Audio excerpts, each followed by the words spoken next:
Hello everybody, मैं doctor Taufiq Hussain, associate professor in higher education. आज हम कार्ल मार्क्स के विषय में चर्चा करेंगे।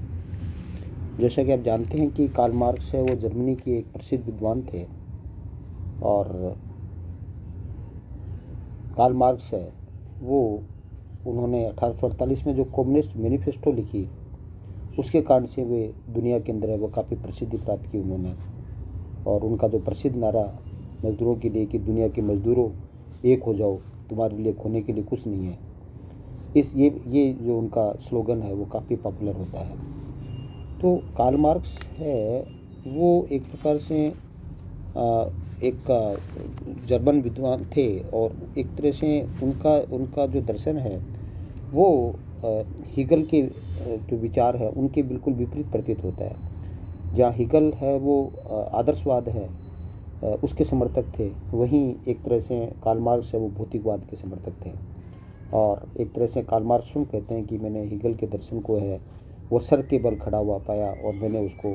पैरों के बल पे है वो खड़ा किया। तो कार्ल मार्क्स है वो उनकी जो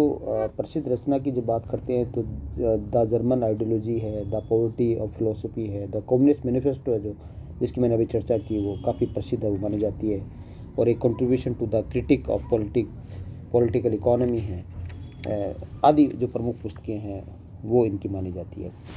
तो कार्ल मार्क्स की जो विचारधारा है उसके जो मुख्य जो आधार स्तंभ हैं, जो पिलर हैं, उसको एक तरह से द्वंद्वात्मक भौतिकवाद, डायलेक्टिकल मेटलिज्म है वो प्रमुख माना जाता है। इसके अलावा इतिहास की भौतिकवादी व्याख्या है, मेटलिस्टिक इंटरप्रिटेशन ऑफ हिस्ट्री है, वर्ग संघर्ष का सिद्धांत है, the theory of class struggle है, और जो the theory of surplus value है, अतिरिक्त मूल्य का सिद्धांत है। ये इनके जो प्रमुख सिद्धांत है वो माने जाते हैं। तो कार्ल मार्क्स है उनका जो प्रमुख जो सिद्धांत है, जो चार प्रमुख सिद्धांत है जिसमें द्वंद्वात्मक भौतिकवाद है, वो एक प्रकार से एक प्रमुख सिद्धांत है। और इसके माध्यम से वो कार्ल मार्क्स है ये बताने का प्रयास करते हैं कि किस प्रकार है वो संस्कृति का और किस प्रकार क्लास स्ट्रगल के द्वारा है किस प्रकार सोसाइटी का वो निर्माण होता है। तो एक तरह से कार्ल मार्क्स का जो द्वंद्वात्मक भौतिकवाद संबंधी जो विचार है वो हीगल के एक तरह से जो द्वंद्वात्मक सिद्धांत है या द्वंद्वात्मक चेतना जिसको हम कह सकते हैं उस पर एक तरह से आधारित माना जाता है। और उन्होंने एक तरह से है जो कार्ल मार्क्स है उन्होंने अपने द्वंद्वात्मक भौतिकवाद के आधार पर है एक तरह से इतिहास के विश्लेषण की एक नई दृष्टि है वो प्रदान की। लेकिन हीगल से प्रभावित होते हुए भी है वो कार्ल मार्क्स है वो द्वंद्वात्मक भौतिकवाद है वो उसका जो हीगल का जो द्वंद्वात्मक सिद्धांत है उससे बिल्कुल भिन्न प्रतीत होता है। और जहाँ हीगल है वो समाज को गतिमान और परिवर्तनशील है वो मानते हैं और एक तरह से विश्वात्मा है उसमें विश्वास करते हैं। जहाँ हीगल बुद्धिवादी था और आध्यात्मिक आदर्श उनके चिंतन का प्रमुख लक्ष्य था। और उनके हीगल जहाँ मानता है कि कोई भी सत्य जो सत्यनिष्ठा या समाज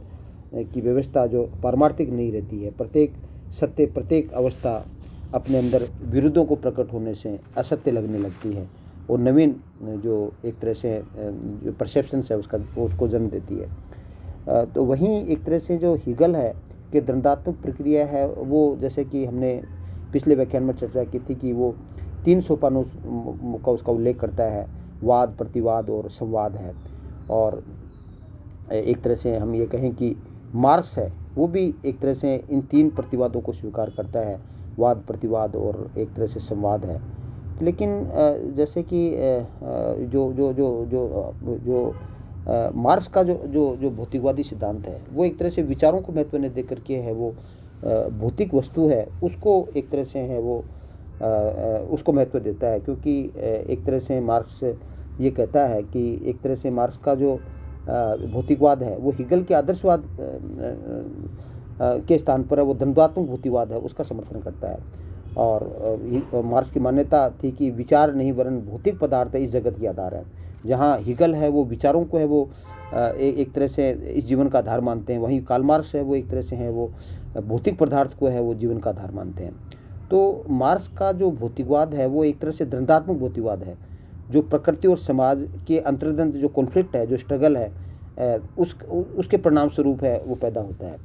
तो एक तरह से उसमें एक तरह से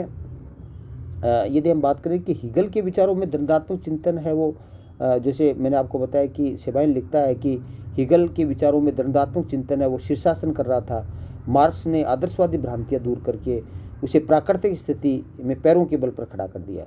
तो स्वयं मार्क्स ने अपने ग्रंथ जो दास कैपिटल है, उसकी जो इंट्रोडक्शन है, उसमें लिखता है कि जैसे कि मैंने पहले चर्चा की कि उसका जो मार्क्स का द्वंद्वात्मक है, वो हीगल से न केवल भिन्न है, अपितु ठीक उसके उल्टा भी है, ये स्वीकार करता है। तो मार्क्स का द्वंद्वात्मक भौतिकवाद का जो सिद्धांत है, उसमें एक तरह से एक तो ये है कि मार्क्स है वो प्रकृति को अचानक एकत्रित की गई वस्तुओं का संग्रह नहीं मानता है, और प्रकृति का जो प्रत्येक पदार्थ है वो परस्पर जुड़ा हुआ है और एक दूसरे पर इंटरडिपेंडेंट है। तो मार्क्स ये कहता है कि भौतिक पदार्थ गतिहीन नहीं होते हैं, और प्रत्येक पदार्थ गतिशील है, उसमें भी वो चेतना का एक तरह से वास मानता है कि धूल के कण से लेकर के सूर्य की उल्कापिंड तक का जो प्रत्येक पदार्थ है उसमें चेंज होता रहता है, परिवर्तन होता रहता है, और यह परिवर्तन प्रकृति में नित्य प्रति द्वंद्व के कारण से, आपस में जो द्वंद्व होता है उसके कारण से होता है, और इन परिवर्तनों के कारण से प्रगति होती है। तो मार्क्स है वो एक तरह से भौतिक जो वस्तुएं हैं उनके अंदर जो एक तरह से जो द्वंद्व होता है, उस द्वंद्व के कारण से है वो एक तरह से के द्वारा वो एक तरह से प्रोग्रेस है उसको समझाता है। तो एक तरह से मार्क्स ये कहता है कि विकास क्रम के अंदर नए पदार्थों का निर्माण और पुराने पदार्थों का जो विकास होता है, और इस तरह से मार्क्स का द्वंद्वात्मक है, विश्व के जैविक अध्ययन के साथ साथ जीवन की गतिशीलता का भी अध्ययन है वो करता है। और एक तरह से मार्क्स का ये जो एक तरह से जो एक तरह से जो परिवर्तन है वो मात्रात्मक और गुणात्मक है, दोनों प्रकार का हमें दिखाई देता है। तो एक तरह से क्या है कि मार्क्स ये कहता है कि प्रत्येक वस्तु में है वो आंतरिक अंतर्विरोध है वो निहित रहता है, और उसमें सकारात्मक और नकारात्मक दो पक्ष होते हैं, और जिनके मध्य निरंतर द्वंद्व है वो संघर्ष चलता रहता है। पुराने तत्व मिटते रहते हैं और नए तत्व उत्पन्न होते रहते हैं। तो मार्क्स का द्वंद्वात्मक भौतिकवाद, मार्क्स है वो द्वंद्वात्मक भौतिकवाद के माध्यम से ये प्रमाणित करना चाहता था कि पूंजीवाद के बाद किस प्रकार समाजवाद की स्थापना होगी। और एक तरह से मार्क्स ये कहता है कि इतिहास के प्रत्येक युग में उत्पादन की शक्तियों से मनुष्यों में एक विशेष प्रकार का जो आर्थिक संबंध पैदा होता है, और इस संबंधों के परिणाम स्वरूप मनुष्य विभिन्न प्रकार के जो आर्थिक वर्ग है उसमें बढ़ जाता है। तो मार्क्स ये कहता है कि प्राचीन यूनान में स्वतंत्र नागरिक और जो एवदास है, और रोम में जो पेट्रिशियन है और प्लेबियन है, और मध्यकाल के अंदर भूमिपति और दास और जो किसान थे जिसको कृषक दास कहा जाता है, और वर्तमान युग में पूंजीपति और मजदूर है, ये दो विभिन्न वर्ग हैं। इन दोनों जो विरोधी वर्ग हैं उनके मध्य टकराव होता है, और ये टकराव के कारण से है वो मानव इतिहास है वो आगे बढ़ता है। तो दो वर्गों के बीच वाद और प्रतिवाद की जो प्रक्रिया वो संपन्न होती है, और एक तरह से इसके फलस्वरूप संवाद एक नया संवाद है उसका जन्म होता है। तो इतिहास का विकास एक के बाद दूसरी मंजिल से जो गुजरता है, और प्रत्येक युग में एक विशेष प्रकार के उत्पादन की व्यवस्था रहती है, और यही प्रक्रिया द्वंद्वात्मक कहलाती है। तो एक तरह से उसका द्वंद्वात्मक भौतिकवाद का तात्पर्य है कि जैसे मनुष्य है और पशुओं में अंतर यह है कि मनुष्य है उसकी जो नीड्स है, जिसमें रोटी कपड़ा और मकान जो नीड्स है, उस नीड्स की जो पूर्ति करने के लिए है वो मनुष्य है वो क्या करता है, अपनी नीड्स की पूर्ति करने के लिए है वो उत्पादन करता है, और उत्पादन जो करता है उत्पादन, उसके लिए उत्पादन के साधन चाहिए। तो शुरू में जो उत्पादन है, प्रारंभ में जो प्रिमिटिव सोसाइटी थी, जो आदिम समाज था, उसके अंतर्गत है वो सभी लोग है वो मिलकर के है वो उत्पादन करते थे। लेकिन धीरे धीरे क्या है कि उत्पादन के साधनों पर है वो एक विशेष वर्ग है उसका जो अधिकार हो जाता है, और विशेष प्रकार का अधिकार होने के कारण से है एक शोषक वर्ग हो जाता है, एक शोषित वर्ग हो जाता है। तो इस तरह से क्या है कि दास जो एक तरह से जो समाज है वो प्रिमिटिव सोसाइटी से है वो एक प्रकार से है वो एक स्लेव डायनेस्टी है, स्लेव सोसाइटी है, उसके अंदर वो प्रवेश करता है। और स्लेव जो सोसाइटी है उसके पश्चात है वो, जैसा कि आप जानते हैं कि जो फ्यूडल सोसाइटी उसका जन्म होता है, और फ्यूडल सोसाइटी के अंदर है वो सामंत और जो कृषक दास है उसका जन्म होता है। और इन दोनों